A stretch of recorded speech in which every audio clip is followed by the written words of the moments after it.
Seja muito bem-vindo, seja muito bem-vinda a mais um Pílulas do Doutor Imposto de Renda. Dicas, orientações, notícias, informações úteis e conhecimento na dose certa. Com vocês, o professor Walter Coppi. Olá, vamos falar de imposto de renda. E o assunto que trago hoje, como a maioria dos assuntos do imposto de renda da pessoa física, parece simples, mas não é.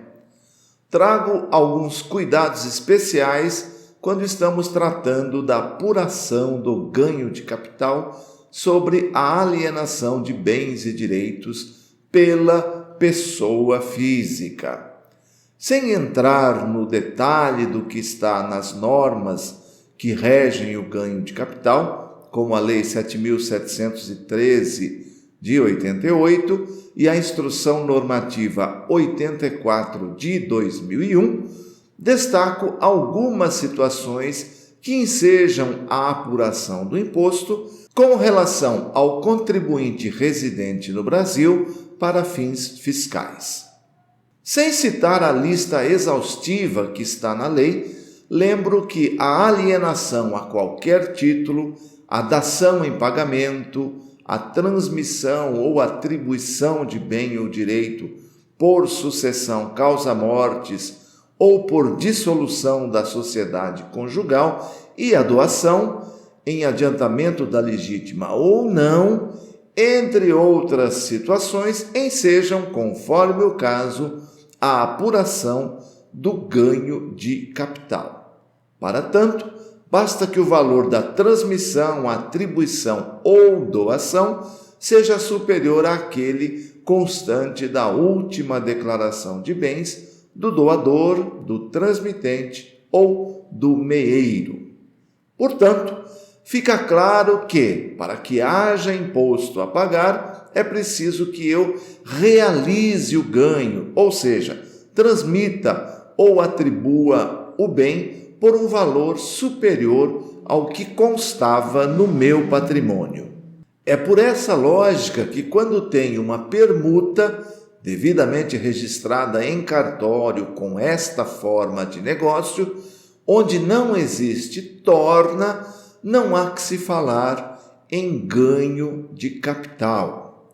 E neste caso, não significa isenção do imposto de renda sobre ganho de capital. Simplesmente estou postergando a apuração e eventual pagamento do imposto para um momento futuro. Com um exemplo, explico melhor. Imagine que você tem um terreno que na sua declaração está com um custo de R$100.000 e você permuta com um outro que tem o valor de mercado de R$150.000, sem que você pague qualquer espécie de torna. O bem recebido em permuta passa para o seu patrimônio pelo valor de R$100.000, que no nosso exemplo é o valor do bem dado em permuta. Didaticamente, costumo dizer que na permuta sem torna apenas se troca o texto da descrição sem alterar o valor do patrimônio. Na prática, claro, tenho duas operações na declaração de bens e direitos. Na primeira, dou baixa no bem dado em permuta, zerando o valor relativo a 31/12 do ano calendário. Na segunda operação, dou entrada no bem recebido em permuta com o valor zerado na coluna do ano anterior e o valor do bem dado em permuta na coluna do ano calendário.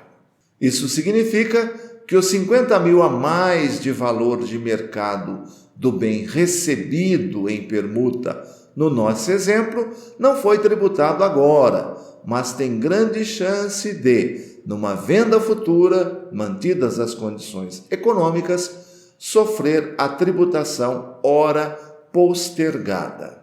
O mesmo ocorre com relação a um pai que doa ao filho um bem em adiantamento da legítima por um valor muito abaixo do mercado para fugir do pagamento do ITCMD. Numa futura venda, todo esse ganho não realizado na doação será tributado, em nome agora do donatário, do filho. Outros tópicos que merecem atenção são os que tratam das isenções e reduções existentes. Hoje, temos a isenção constante da Lei 7.713 de 88, que para bens imóveis reduz o ganho em 5% ao ano para as datas de aquisição ou incorporação de 1969 a 1988. Assim, por essa lei, imóveis adquiridos até 1969 fazem jus a 100% de redução, ou seja, não pagam o imposto. A segunda isenção também está na Lei 7.713 de 88 e trata da alienação do único imóvel possuído pelo contribuinte por um valor de alienação que não supere R$ 440 mil, desde que não tenha havido alienação, tributável ou não, nos últimos 5 anos. Aqui é importante lembrar que se trata da posse ou propriedade do imóvel. Portanto, se alguém possui um pequeno percentual de um imóvel em condomínio, por exemplo, ou mesmo possui o usufruto de um imóvel, não fará jus à isenção. Ainda na Lei 7.713 de 88, encontramos a isenção para bens de pequeno valor, hoje em um valor muito baixo com relação aos valores de mercado, especialmente para bens imóveis. Esse valor hoje é R$ 35 mil no mês de operações acumuladas para o mesmo tipo de bem ou R$ 20 mil para o caso de ações ou participação societária. Lembro também que hoje praticamente todas as desapropriações passaram a ser isentas do imposto de renda sobre ganhos de capital. Outra questão polêmica e que teve decisão recente do STF é a tributação pelo ganho de capital da alienação de precatórios. O fisco defendia a tributação com o argumento de que o custo do precatório seria zero e qualquer valor recebido por esse raciocínio seria, então, tributável.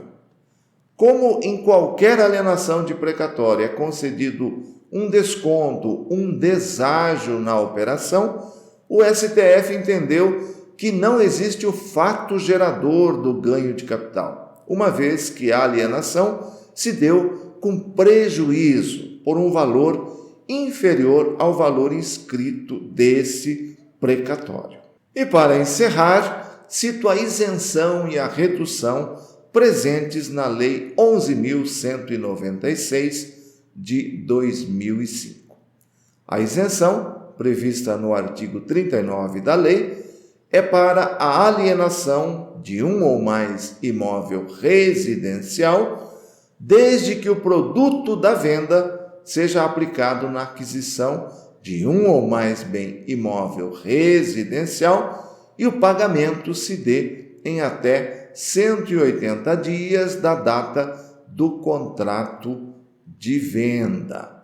Já a redução, prevista no artigo 40 da Lei 11.196 de 2005, com 2 fatores diferentes, conforme a data de aquisição do imóvel, é válida para qualquer tipo de imóvel e é aplicada desde janeiro de 1996. Como ainda restam muitas informações úteis e para não estourar ainda mais nosso tempo, prometo retomar o assunto no próximo episódio. E dando sequência no anúncio das novidades que a Doutor Imposto de Renda está preparando para 2023, teremos no início de janeiro o lançamento de uma newsletter gratuita e aberta a todo e qualquer interessado, trazendo semanalmente, toda segunda-feira, por e-mail, notícias, dicas, orientações, acompanhamento de projetos de lei de interesse do imposto de renda que estejam em tramitação, resumo de nossas publicações e outros assuntos. Vai se chamar Doutor IR News.